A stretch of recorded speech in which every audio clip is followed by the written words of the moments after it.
గారు మాజీ శాసనసభ్యురాలు రేఖా నాయక్ గారు, బాబురావు గారు, శ్యామ్ నాయక్ గారు, గజేంద్ర, అదే విధంగా జిల్లా పార్టీ నాయకులు, మండల పార్టీ అధ్యక్షులు, గ్రామ శాఖ అధ్యక్షులు, ప్రాణ సమానులైన కాంగ్రెస్ పార్టీ కార్యకర్తలు, ఆడబిడ్డలందరికీ కూడా మనస్ఫూర్తిగా నమస్కారాలు, ధన్యవాదాలు తెలియజేస్తున్నా. మిత్రుడు శ్రీనివాసరెడ్డి గారు చెప్పినట్టు ఈ రోజు తెలంగాణ రాష్ట్రంలో ప్రజాపాలన మొదలైంది. 6 గ్యారెంటీలను అమలు చేసే విషయంలో 5 గ్యారెంటీలను అమలు చేసి తొందరలోనే రైతులకు 2 లక్షల రూపాయల రుణమాఫీ జరుపుకొని ఆనాడు రైతులు పండించిన ఒడ్లు కొనే దిక్కులేక కల్లాలలోనే కుప్పల మీద గుండెలాగి రైతులు చచ్చిపోతుంటే రైతులు పండించిన చివరి గింజ వరకు కొనడమే కాదు 500 రూపాయల బోనస్ ఇచ్చి ఈ తెలంగాణ రైతాంగాన్ని ఆదుకోవాలని ఇందిరమ్మ రాజ్యంలో ఈ రోజు మనం నిర్ణయం తీసుకున్నాం.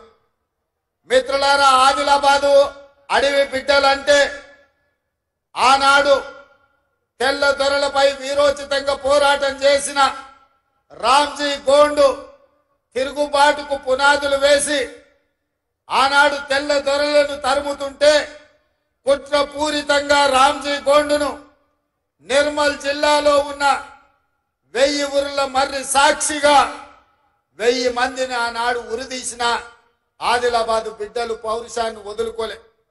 ఆ తర్వాత జల్ జంగల్ జమీన్ పేరు మీద ఈ ప్రాంతంలో ప్రజల తరపున నిలబడి ఆదివాసీ బిడ్డల హక్కుల కోసం, వాళ్ళు దున్నుకునే భూముల కోసం, వాళ్ళు పండించిన పంట మీద వాళ్ళ హక్కుల కోసం కొమరం భీమ్ అనే మీ బిడ్డ పౌరుషాన్ని చాటి ఈ గడ్డ ఎప్పటికీ ఎవరికి తల వంచదు, ఈ గడ్డ స్వేచ్ఛను కోరుకుంటుందని చెప్పి మీ బిడ్డ కొమరం భీమ్ నిరూపించాడు.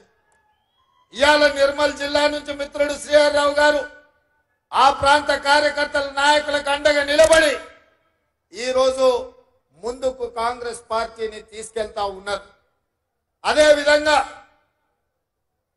ఈ ప్రాంత ఆదివాసీలు పండించిన పంటల్ని దళారులు దోపిడీ చేస్తుంటే 1980లో ఆనాడు ఆదివాసీ బిడ్డలు తిరుగుబాటు బావుటను ఎగిరేసి ఆనాటి ప్రభుత్వాల మీద, దోపిడీదారుల మీద, దళారుల మీద పోరాటం చేస్తే ఆనాడు జరిగిన కాల్పుల్లో ఆదివాసీ బిడ్డలు చనిపోతే ఇంద్రవెల్లి అమరవీరుల స్తూపం సాక్షిగా ఆ కుటుంబాలను ఆదుకొని వాళ్ళకి ఇందిరమ్మ ఇండ్లు ఇచ్చి, వాళ్లకు భూములు ఇచ్చి ఇంద్రవెల్లి అమరవీరుల స్తూపాన్ని పర్యాటక క్షేత్రంగా మార్చి ఈ రోజు అభివృద్ధి పదంలో నడిపించాలని మన ఇందిరమ్మ రాజ్యంలో మనం నిర్ణయం తీసుకున్నాం.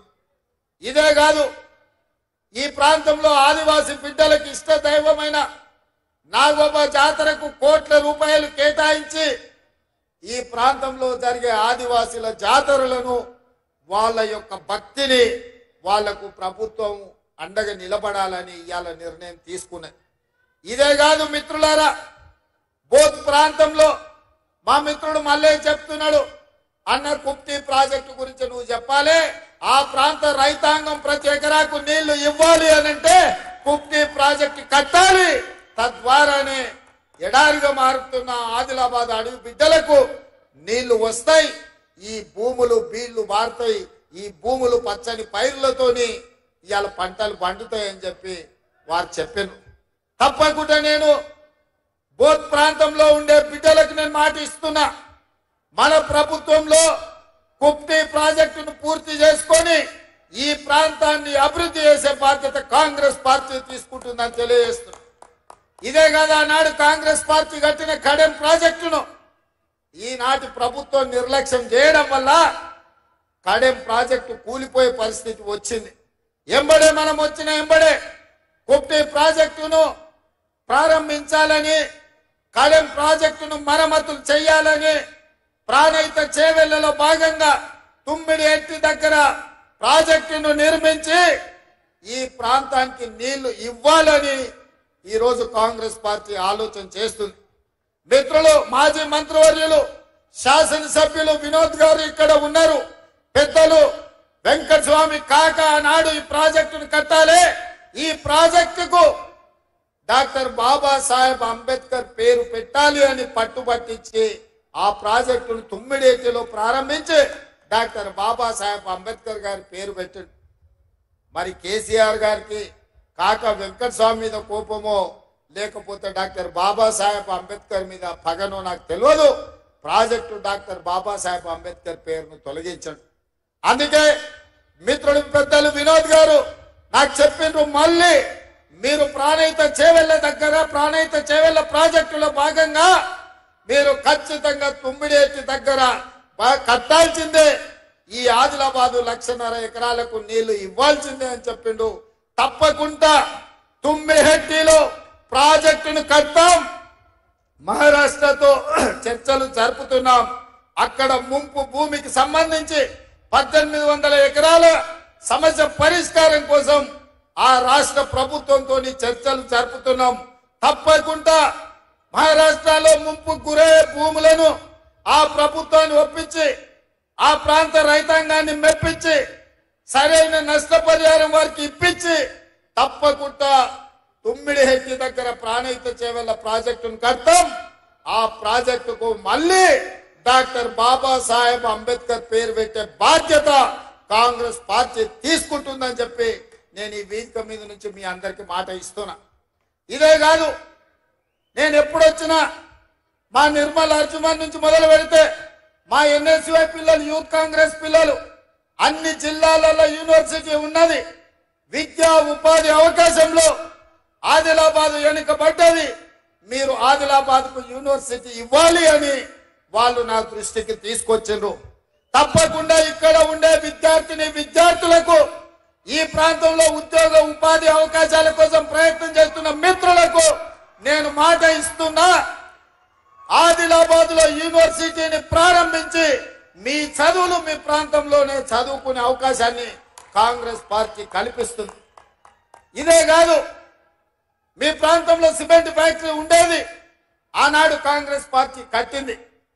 ఈనాడు మోడీ కేడీ కలిసి మీ సిసిఐ సిమెంట్ పరిశ్రమను మూతేసి ఎన్నిసార్లు అడిగినా ఎన్ని విజ్ఞప్తులు చేసినా తెరుస్తున్నాం అంటారు. కానీ ఆ సున్నపు పరిశ్రమ సిమెంట్ పరిశ్రమకి ఇవాళ అతిగతి లేకుండా పోయింది. మోడీ కేడీ కలిసి సున్నం పెట్టిన ఆదిలాబాద్ ప్రజలకు. అందుకే ఈ ప్రాంతంలో వ్యాపారాలు చేసుకునే వాళ్ళకు, నిరుద్యోగ యువకులకు, ఈ ప్రాంతంలో ఉండే ప్రతి పౌరుడికి నేను మాట ఇస్తున్నా, తప్పకుండా తొందరలోనే ప్రైవేటు వ్యక్తులతో నేను మాట్లాడి సిసిఐ సిమెంట్ పరిశ్రమను తెరిపించి ఈ ప్రాంతాన్ని అభివృద్ధి పదం వైపు నడిపించడానికి అవసరమైన చర్యలు మా ప్రభుత్వం చేపడుతుంది అని చెప్పి నేను ఈ సందర్భంగా తెలియజేస్తున్నా. మిత్రులారా, 100 రోజుల్లో ఈ రోజు మనం తీసుకున్న నిర్ణయాలు మా అక్క సీతక్క మీకు అందరికి వివరించింది. అయినా మీకు గుర్తు చేయాల్సిన బాధ్యత నా మీద ఉన్నది. డిసెంబర్ 7 నాడు మనం బాధ్యత చేపట్టిన తర్వాత 48 గంటల్లోనే ఈ రాష్ట్రంలో ఉండే 2 కోట్ల పైచలకు మా ఆడబిడ్డల కోసం ఆర్టీసీ బస్సుల్లో ఉచితంగా ఎక్కడికి వెళ్ళినా, అత్తగారింటికి పోయినా, అమ్మగారింటికి పోయినా, గుడికి పోయినా, బడికి పోయినా, తీర్థయాత్రలు పోయినా ఎవరు ఒక్క పైసా పెట్టాల్సిన అవసరం లేదు.